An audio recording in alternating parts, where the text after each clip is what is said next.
అనగనగా ఒక ఊరిలో ప్రకాష్ అనే ఒక పెద్ద ధనవంతుడు నివసిస్తూ ఉండేవాడు. ప్రకాష్ భార్య చనిపోవడంతో తన ఇద్దరు మగ పిల్లలను గారాబంగా చూసుకుంటూ ఉంటాడు. పెద్దబ్బాయి వరుణ్ తన తండ్రి చేస్తున్న బిజినెస్లో సహాయం చేస్తూ ఉంటాడు. చిన్నబ్బాయి అరవింద్ ఎంబీఏ ఫైనల్ ఇయర్ చదువుతూ ఉంటాడు. అరవింద్ కాలేజీకి వెళ్లే కంటే ఫ్రెండ్స్తో సమయాన్ని బయటకు గడుపుతూ ఉంటాడు. తన తండ్రి బిజినెస్ చూసుకుంటూ ఉంటాడు. స్టాఫ్ మీరంతా బాగా వర్క్ చేయాలి. ఇది పండుగ సీజన్ కాబట్టి ఎవరైతే ఎక్కువ సేల్ చేస్తారో వారికి బోనస్ ఉంటుంది. కస్టమర్ సాటిస్ఫికేషన్ అనేది చాలా ఇంపార్టెంట్. మీరంతా కలిసి అన్ని సేల్ చేసేయాలి. ఓకే సార్ అని అందరూ చెబుతారు. ప్రకాష్ అరవింద్ చిన్నవాడు కాబట్టే ఎంతో గారాబంగా పెంచుతారు. అరవింద్ తన తండ్రి దగ్గరికి వచ్చి ఈ విధంగా అంటాడు. డాడీ 1 వీక్లో నా బర్త్డే ఉంది కదా, నాకు ఏ గిఫ్ట్ ఇస్తున్నారు? నీకేం కావాలో చెప్పు అరవింద్, అది నేను ఇస్తాను. దాని నాకు కారు కావాలి. ఆ కార్లో కాలేజీకి వెళ్తాను. ప్రకాష్ సరేనన్నారు. అరవింద్ చాలా సంతోషిస్తాడు. హలో ఎవరీవన్, మీరు చెప్పినట్టే నా బర్త్డేకి కార్ గిఫ్ట్ ఇమ్మని డాడీని అడిగాను. డాడీ ఒప్పుకున్నారు. అని ఎంతో ఆనందిస్తూ ఫ్రెండ్స్కి చెప్తాడు. బర్త్డే రానే వచ్చింది. ప్రకాష్ అరవింద్ అడిగిన కార్ని గిఫ్ట్గా ఇస్తాడు. థాంక్యూ సో మచ్, చాలా హ్యాపీగా ఉంది డాడీ. కార్ తీసుకొని బయటికి వెళ్తాను డాడీ. అని చెప్పి ఎంతో సంతోషంతో కార్ డ్రైవ్ చేస్తూ వెళ్తాడు. ప్రకాష్ అరవింద్ పుట్టినరోజు సందర్భంగా ఇంట్లో పనివారి అందరిని పిలిచి భోజనాలు ఏర్పాటు చేస్తారు. అందరూ మొహమాటం లేకుండా తినేసి ఇంట్లో వారికి కూడా ఆహారాన్ని తీసుకువెళ్ళండి. మీ అందరి ఆశీస్సులు అరవింద్ బాబుపైన ఉండాలి. అని చెప్పి అరవింద్ బర్త్డే చాలా గ్రాండ్గా సెలబ్రేట్ చేస్తారు. ఈలోగా అరవింద్ తన కొత్త కారులో తన ఫ్రెండ్స్ని కలవడానికి వెళ్తాడు. అరవిందతో వాళ్ల ఫ్రెండ్స్ ఈ విధంగా మాట్లాడుతారు. ఫ్రెండ్స్, ఇదిగోండి మన కార్. ఎలా ఉంది? నీకేంటమ్మా అరవింద్, ఏది అడిగితేవ్ అది మీ డాడీ ఇస్తారు. నా దగ్గర ఒక్క ఐడియా ఉందిరా, నువ్వు ఓకే అంటే నేను చెప్తాను. చెప్పవే అదెండో. ఏమీ లేదురా, మీ డాడీని నీకు రావాల్సిన ఆస్తిని నీ పేరు మీద రాయమని చెప్పు. ఆస్తి నీ దగ్గర ఉంటే నీకు నచ్చినట్టు జీవించవచ్చు. ఆస్తితో బిజినెస్ చేసి ఇంకా డెవలప్ చేయొచ్చు. ఆ మాటలు విన్న అరవింద్ కారులో ఇంటికి బయలుదేరుతాడు. ప్రకాష్ ఇంటి దగ్గర తన పెద్దబ్బాయి వరుణ్తో ఈ విధంగా మాట్లాడుతాడు. బిజినెస్ బానే నడుస్తుంది నాన్నగారు. తమ్ముడు బిజినెస్ చూసుకుంటే నాకు సహాయంగా ఉంటుంది. వీరిద్దరూ ఇలా మాట్లాడుతూ ఉండగా అరవింద్ అక్కడికి వస్తాడు. డాడీ మీతో ఒక విషయం మాట్లాడాలి. ఏంటది అరవింద్? డాడీ, నాకు రావాల్సిన ఆస్తి నా పేరు మీద రాసేయండి. నేను దాని ఇంకా అభివృద్ధి చేస్తాను.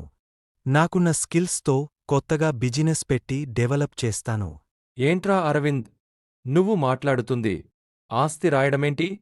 అది కూడా నేను ఉంటుండగా మట్టిపోయిందా నీకు? ఏం మాట్లాడుతున్నావ్ అర్థమవుతుందా? సపరేట్గా బిజినెస్ చేయడం ఎందుకు? అన్నయ్యతో కలిపి ఇద్దరూ మన బిజినెస్ చూసుకోండి. ఏంట్రా అరవింద్ నువ్వు మాట్లాడుతుంది? నీకేమీ అవగాహన ఉందని బిజినెస్ పైన ఇలా మాట్లాడుతున్నావ్? అసలు నీకు ఈ సలహా ఎవరిచ్చారు?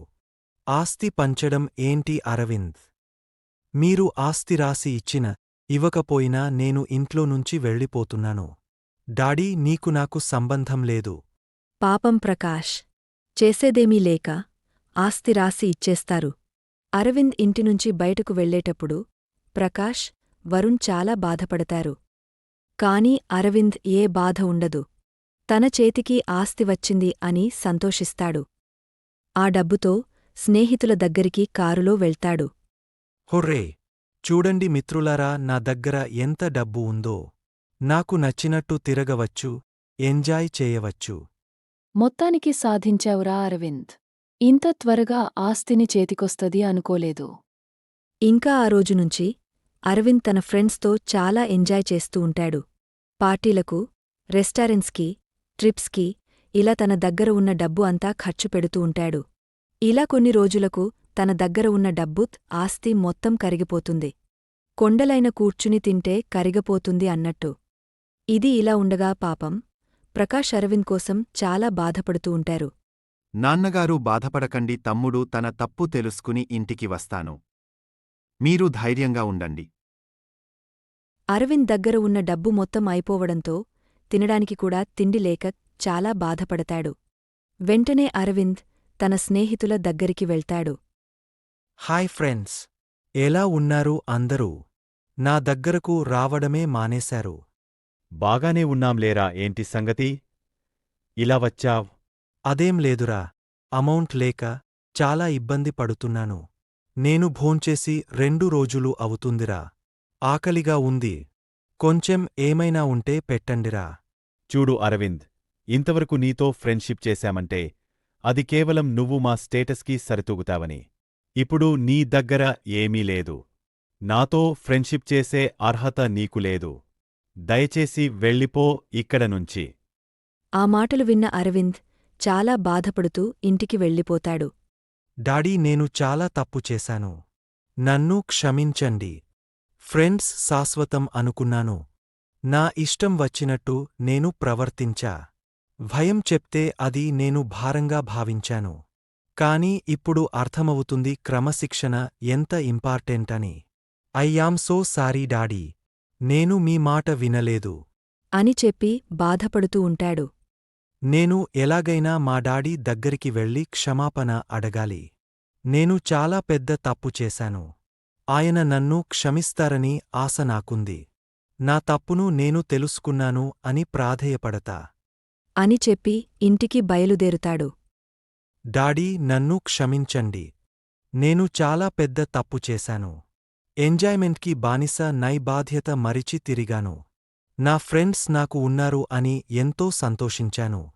కాని వారు నా వెనుక ఉన్న ధనాన్ని, ఆస్తిని మాత్రమే చూశారు. నువ్వు చాలా తప్పు చేశాను డాడీ. మీ ముందు నిలచి క్షమాపణ అడిగే అర్హత కూడా లేదు. చచ్చ, మనలో మనకి క్షమాపణలు ఏంటి అరవింద్? ఈ తప్పు నువ్వు తెలుసుకున్నావ్. తిరిగి మళ్ళీ నా దగ్గరికి వచ్చావు. అది చాలురా నాకు. అన్నయ్య, నువ్వు ఇద్దరూ ఎప్పుడూ కలిసే ఉండాలి. ఆ రోజునుంచి అందరూ ఎంతో సంతోషంగా ఉంటారు. చూనండి ఫ్రెండ్స్, ఈ ప్రపంచంలో డబ్బుకి ఎంత ప్రాముఖ్యత ఉందో. ఈ రోజుల్లో మనిషి మానవత్వానికి విలువలేదు.